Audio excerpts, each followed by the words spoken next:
Neat ಎಕ್ಸಾಮಿಗೆ ಸಂಬಂಧಪಟ್ಟಂತೆ sir BJP ಹೇಳಿಕೆ, ನಿಮ್ಮ ಒಬ್ಬ MP ಹೇಳ್ತಾರೆ ಕಾಂಗ್ರೆಸ್ನ ರ್ಯಾಲಿ ಅವರಿಗೆ ಬೇರೆ ದಿನ ಇಟ್ಕೋಬಹುದಾಗಿತ್ತು. ಆದ್ರೆ ನೋಡಿ, ಬಿಜೆಪಿ ಅವರ ಹತ್ರ ಏನು ಪಾಠ ಕಲಿಯೋದಿಲ್ಲ.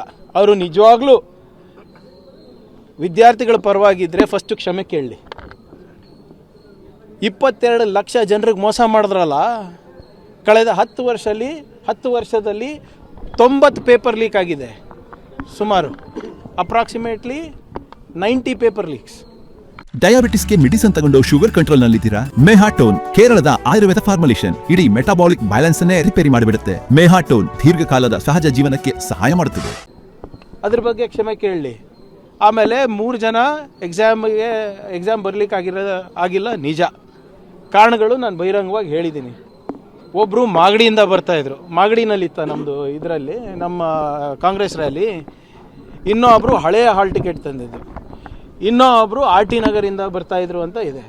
ಆಮೇಲೆ ನೀಟ್ದ ಭಾಳ ಸ್ಪೆಸಿಫಿಕ್ ಡೈರೆಕ್ಷನ್ಸ್ ಇದೆ ಅಲ್ಲ, 11 ಗಂಟೆಗೆ ಗೇಟ್ ತೆಗಿತಾರೆ, 1:30 ಒಳಗೆ ಇರಬೇಕು, 2.5 hours ಬಿಫೋರ್ ಇರಬೇಕು ಅಂತ ಹೇಳಿದ್ರು ಕೂಡ ಕೆಲವು ಬಯೋಮೆಟ್ರಿಕ್ಕು ಕೂಡ ಹಾಕೋಬೇಕು ಅಂತ ಇದೆ.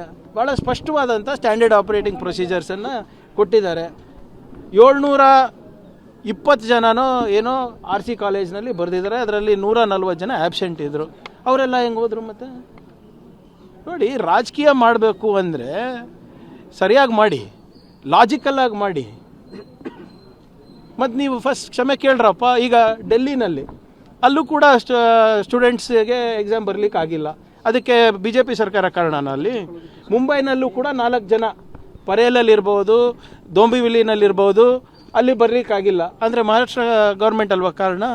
ಹಿಂದೆ UPನಲ್ಲಿ ಟ್ರೈನ್ ಲೇಟಾಗಿ ಬಂತು ಅಂದ್ಬಿಟ್ಟು ಹೈಕೋರ್ಟು 9 ಲಕ್ಷ ಅವರಿಗೆ ಫೈನ್ ಹಾಕಿದ್ದಾರೆ ರೈಲ್ವೇಸಿಗೆ. ರಾಜೀನಾಮೆ ಕೊಡ್ತೀರಾ ನೀವು? ಅಶ್ವಿನಿ ವೈಷ್ಣವ್ದು ಧರ್ಮೇಂದ್ರ ಪ್ರಧಾನ್ ಅವರು ಲೀಕ್ ಆದ ತಕ್ಷಣ ನೀವು ರಾಜೀನಾಮೆ ಕೊಡಿಸ್ತೀರಾ?